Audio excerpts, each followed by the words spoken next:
Okay guys, so today I wanted to do a video dissection on a recent video that came out of two riders getting hit by a car in the UK. I think, if I recall correctly, this was in Cambridgeshire. So I wanted to do this dissection simply because I saw two different people do a reaction to it, and both were very angry and I think weren't actually thinking and critically analyzing the video itself. So I wanted to take you basically frame by frame through the video and explain to you what I'm seeing. But first we're going to play the video all the way through, and then I will come back and explain what I'm seeing.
Okay, so the first thing that you see in the video is these two riders, and they're riding side by side down a street. Now they are on the correct side of the street for the UK, because they are on the left side instead of the right side, which is good. However, I would prefer if they were to have ridden, in a straight line, so one in front of the other instead of next to each other. Generally, when you are riding a horse or a bicycle, you want to cause as little amount of space taken up in the lane as you possibly can. When you ride a bike, you're supposed to stay as far to the right in the United States or as far to the left in the UK as you possibly can, so that drivers can basically pass you and give you a wide berth. The way that they are riding, especially coming up on a hill that has a sharp bend to it, is very dangerous, because if someone was coming up behind them and they needed to pass them, they would not be able to see the person coming down the hill around the corner and could possibly cause an accident that way. They do end up causing a different kind of accident, but still you would want to stay as far off to the one side or the other, basically the side closest to the curb, as you possibly can. There were people saying, well, why weren't they walking on the grass? Apparently it was private property, and yes, they do end up actually walking on the grass at some point, but they were trying to abide by the private landowners' rules and not walking on their grass. Because some people do get very upset when people ride their horses or walk their dogs on their property or their grass, because that can damage the lawn, and some people are very particular about that. Some people were saying, you shouldn't be riding horses on the road anyhow because it's dangerous, but unfortunately in areas like the UK there aren't a whole lot of trail options like there are in the States, so they do have to take some streets and some roads. It's an unfortunate thing, and you should be very careful when you're riding on the roads, which is why I don't care for how these two were riding next to each other, because they should understand that they shouldn't be doing it that way. But I do also understand that in the UK that's kind of something you have to do. You do kind of have to ride on roads every now and again, unless you're in the middle of nowhere.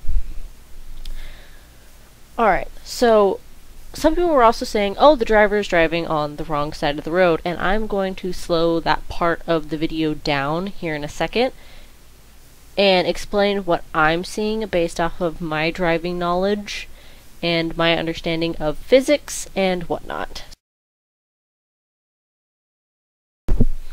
Okay, so here you can see the guy in the car coming into frame right now. So people were saying, well, you know, the girls should have seen him coming. If you look right when he first starts to come into frame, he's behind a lot of shrubbery and bushes. It's actually really hard to spot when the car comes into frame unless you're looking at the bushes themselves and looking through the bushes to see that movement.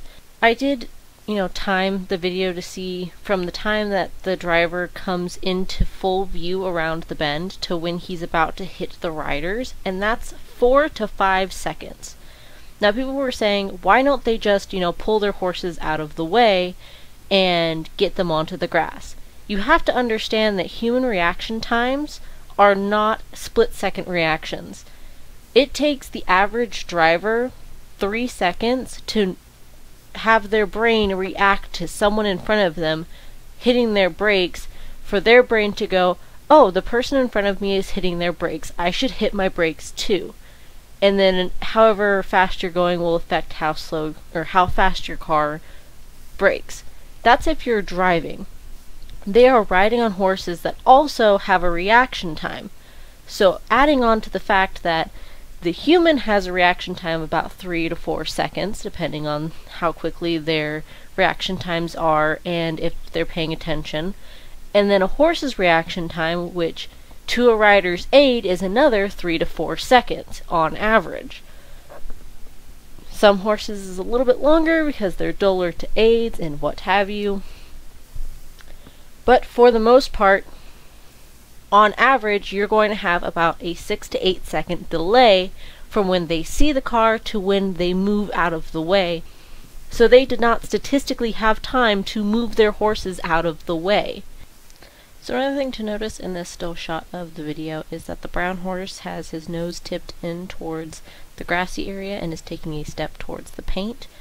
The rider was probably giving it a cue to move over to the left, probably because she could hear the car coming down the hill, which shows that they were paying at least some attention to what was going on around them.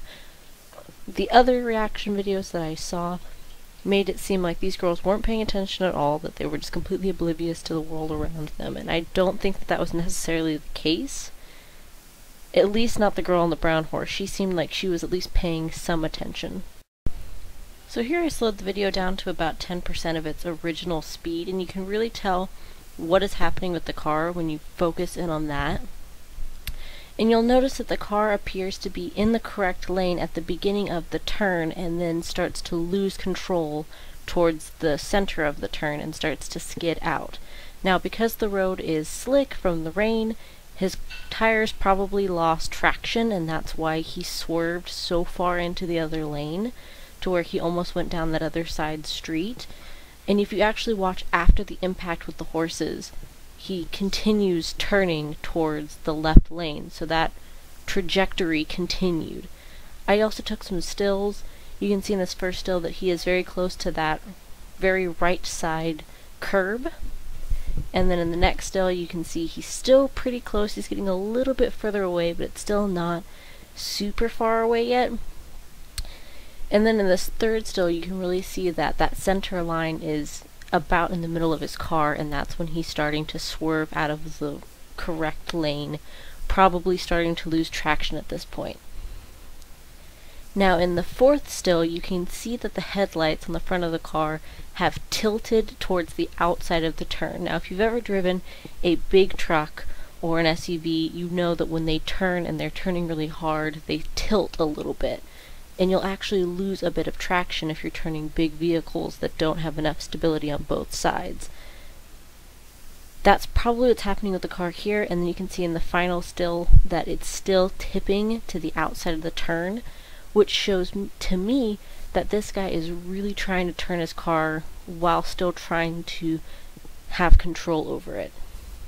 And then here you're going to see the impact, and see how the car is kind of starting to go into the left lane now.